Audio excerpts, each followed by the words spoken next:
Hello everybody, this is Yasmin from Yarkspiri and welcome to another illustration video tutorial.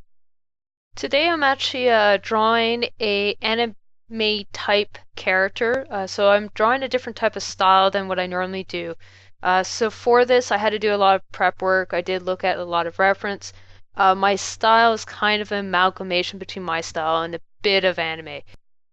So as you'll notice pretty soon, it's actually more of an old school anime type look to it.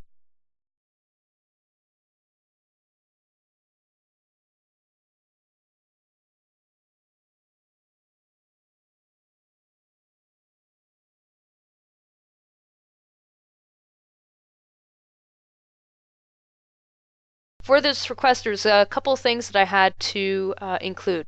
So it needed to be a panda with a hat and fire coming out of his hand and with a smirk on while laying back. So you won't see it in the actual recording right now, but in the final image that you're going to see, I actually added the hat in because I realized I actually forgot the hat. So as you can see, I'm roughing everything out as I normally do. I'm going a little bit more detailed in some of my sketches. I'm trying to plot out exactly which areas I'm going to color. And I'm really trying to figure out, obviously, the perspective of the background while keeping it simple, too. Now, all this needs to look stylized as well, and not for a more realistic gaming look that I normally go for. So as I'm working on this, I actually have reference material for a panda, but I also have additional anime reference as well. The style that I ended up going with was actually almost a painted look, ink painted look for this character, and you'll see it at the end, obviously. So as you can see, I started by actually including some really basic colors and then actually erasing as I went.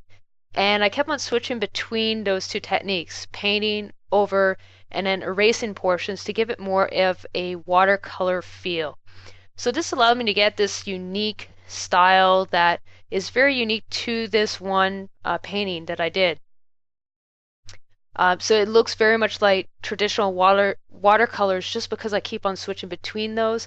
I'm also using fairly interesting colors. I'm using my color wheel for my color references as I work on this.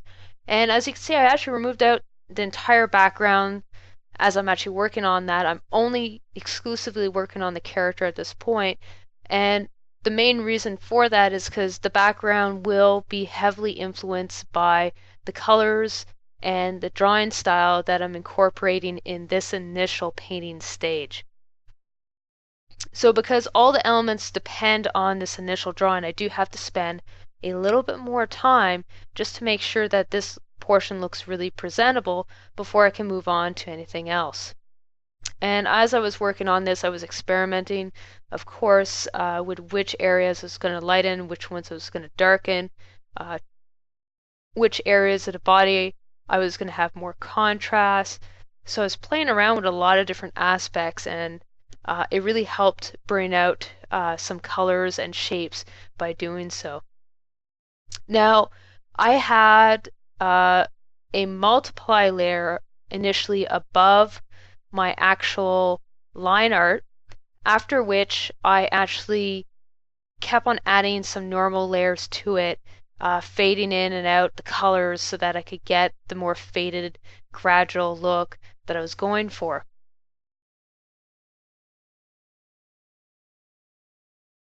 And as I was going as well, I was also collapsing these layers to make sure I wasn't adding too much layers and taking up too much of a larger, heavier file size.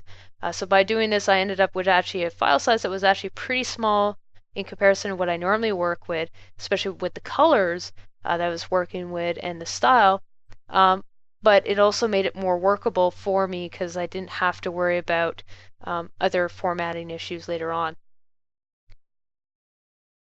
So once I actually figured out how I was going to actually add some of these shapes, I started to try and tie in the same style and element to the rest of the body. So I had to do some finer tweaks in order to get that to really show. And for this entire drawing, the only brush I used was actually the hard brush. So this is all done using a hard brush, but then by using a soft brush erasing option. So I just set my eraser to the soft brush as I was working on this. So just with those two basic brushes, I was able to create this one drawing. And that's just to show you guys that, once again, the brush that you're using really doesn't matter as long as you know how to use it properly.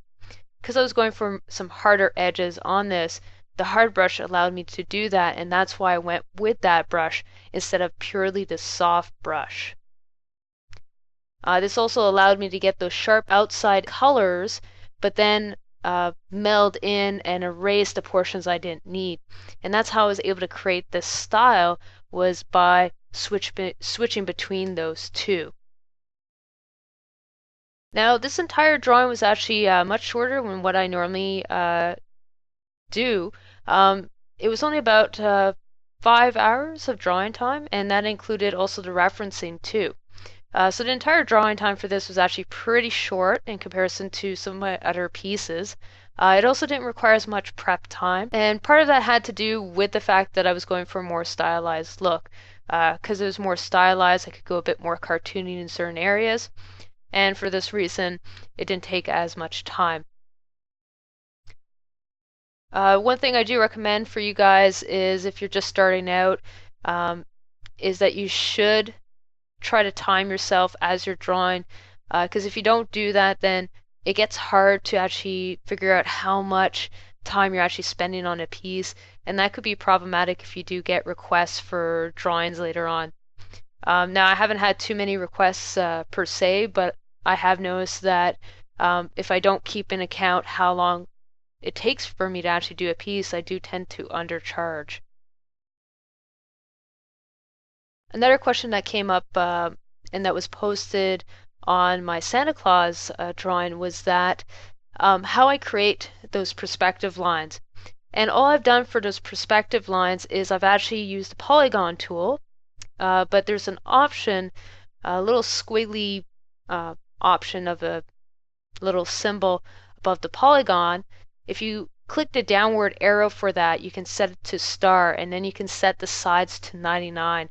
If you do that, you actually get essentially instant perspective grid, which makes it a lot easier to work with. You can also change the color initially so that as you're working on it, you know it's easier to reference. So I'm just adding some shadows onto the chair. As you can see, I kept the chair really simple. I did try to show the weight of the character though, so this chair is actually being pushed to the ground quite significantly because of the weight of the character. Now from the background elements, because they're further in the distance, I initially do them the same way as I did the character. So I paint them in, and then I actually erase out most of the information to get that washed out look. Now the water is actually put on a separate layer behind the character. This gives me more flexibility later on. I did the same thing also for the grass and for the shadows. Because I need to be able to erase all of these, I do have to actually put them on separate layers, but I do end up flattening out most of that information once I'm done. Now, if this character is actually using a fire element, it kind of makes sense that he would like to be outside when it's actually warmer. So I did put him outside during the day rather than a night scene for this reason. Now, the only downside with that is it makes the flame very difficult to see. So that's something I did have to go back and, when I was actually adding the flame, make sure there's enough contrast in that area so that it showed. I was actually debating what type of pants, or if any pants, this character would actually have. I added the belt in, didn't like the belt, so I actually ended up removing it later on and actually adding shorts. So you actually see me remove this initial belt design and actually put shorts quite soon actually. So right now I just cut forward. I actually added the shorts onto the character. Now that I've added the shorts though, I needed to up the contrast in that leg to make it pop a little bit more, and that's what I just did.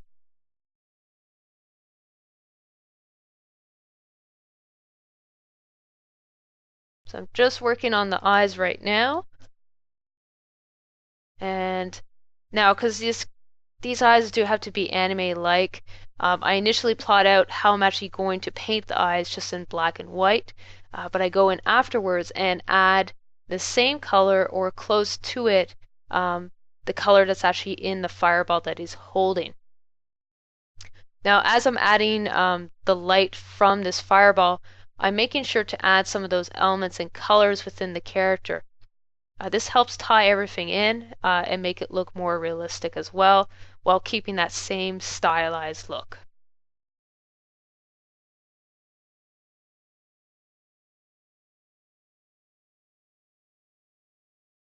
Just adding the ball of flame right now. So this drawing's almost done. Like I said, you won't actually see the hat painting until after, because I realized afterwards that I had forgotten it. So I will be adding it soon. Just adding some shadow, because you would see a shadow underneath this character because of the size and because he is facing the sun. And I did some additional changes also that you'll see in a moment. If you want to have your say on what's drawn for next week's video tutorial, or have some additional questions about my drawing process, please leave a comment below. I will take the feedback you guys give me and try to answer your questions while working on next week's painting. If you want to see some of my previous works, please feel free to check out the annotations on the side of this video or visit my channel for the full playlist. Thank you guys for watching, and I hope to see you guys soon. Thank you and take care.